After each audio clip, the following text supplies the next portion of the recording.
nós queremos saudar os nossos irmãos com a paz do Senhor Jesus, seus companheiros aqui conosco, todos os que nos ouvem.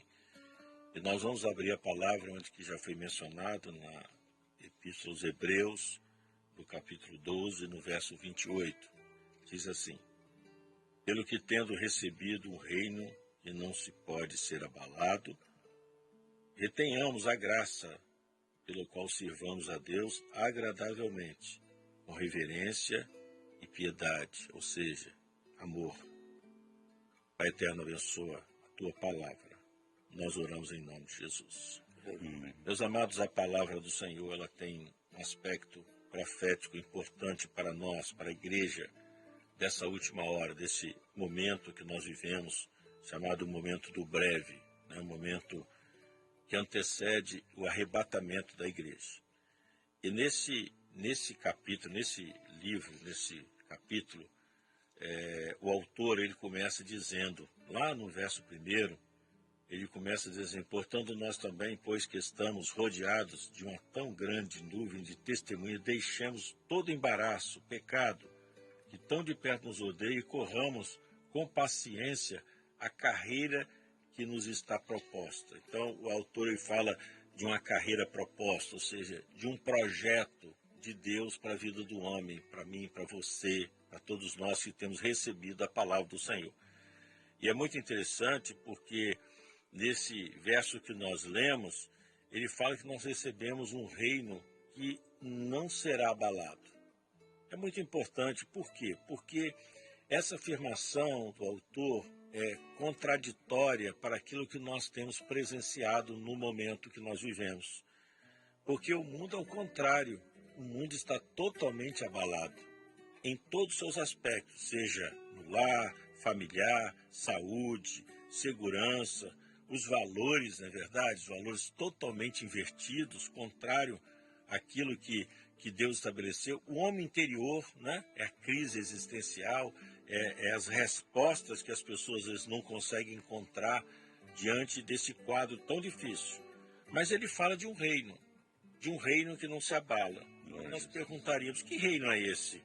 Não é? Porque fala de um reino eterno, um reino que não muda, não tem sombra nem variação, de um reino que não está sujeito a circunstâncias externas, circunstâncias do homem, né? Ao relativismo, uma verdade relativa, mas um reino absoluto, um reino que começou lá na eternidade.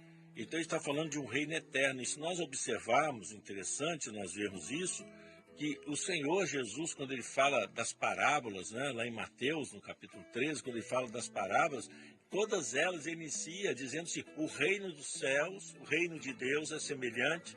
Então ele estava falando de um reino que não é desse mundo. E Jesus falou, né, que o reino dele não era daqui. Então ele está falando de um reino firme, um reino seguro, né? E ele diz, a palavra de Deus: céus e terra passarão, mas a minha palavra, as minhas palavras, quer dizer, o meu reino não pode mudar, ele é eterno. Então, nós estamos vivendo esse momento, um reino que foi nos apresentado diferente do que nós vemos, porque o reino é esse reino glorioso de Deus Todo-Poderoso. E traz um conselho, ele diz assim: e retenhamos a graça. Quando nós falamos isso, nós nos alegramos, porque a palavra de Deus diz que pela graça sois salvos. Nós estamos falando de uma graça, a graça que nos alcançou, a graça que nos salvou, a graça que tem enchido o nosso coração de esperança, de segurança, né? Por quê? Porque nós precisamos valorizar essa bênção, meus irmãos. Essa oportunidade, que é a oportunidade de salvação. E ele assim: servimos agradavelmente. Interessante o que o autor fala, que nós temos que servir o Senhor de forma agradável. E de que forma agradável seria a não ser pela fé? Porque a palavra de Deus que é impossível agradar a Deus. Sem fé é impossível agradar a Deus. Então ele está falando de quê? Ele está falando do exercício da fé.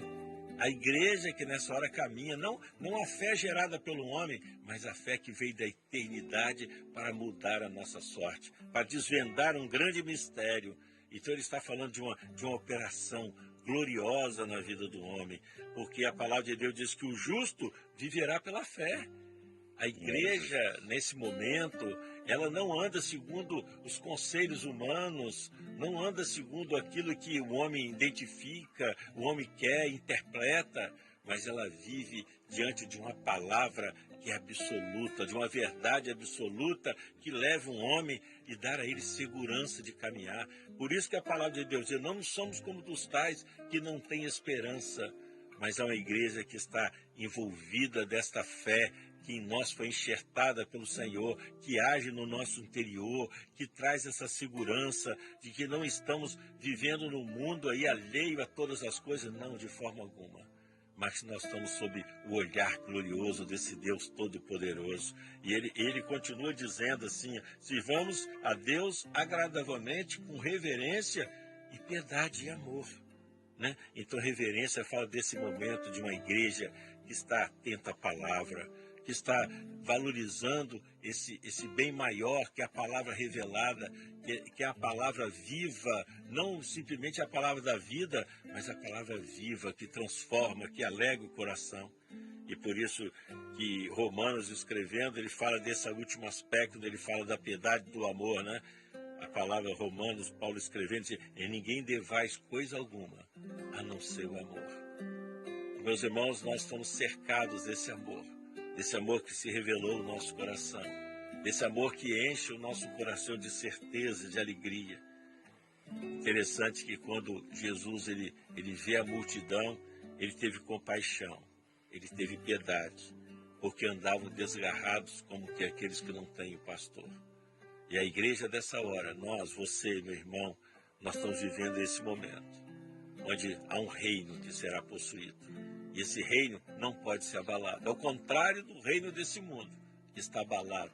Há um reino que não se pode abalar, porque ele pertence ao autor e consumador da nossa fé. Aquele que criou os céus e a terra, e aquele que te chamou para uma grande e maravilhosa salvação. Vamos orar, Jesus. Pai eterno, nós glorificamos o teu nome. Nós te bendizemos porque temos vivido essa experiência de um reino eterno. Recebe o nosso louvor, a nossa gratidão, e que possamos a cada dia valorizar esta grande bênção. E agora em teu nome dizemos que a graça maravilhosa do Senhor Jesus, o grande amor de Deus e a bênção do Espírito permaneça conosco até a volta de Jesus. Amém.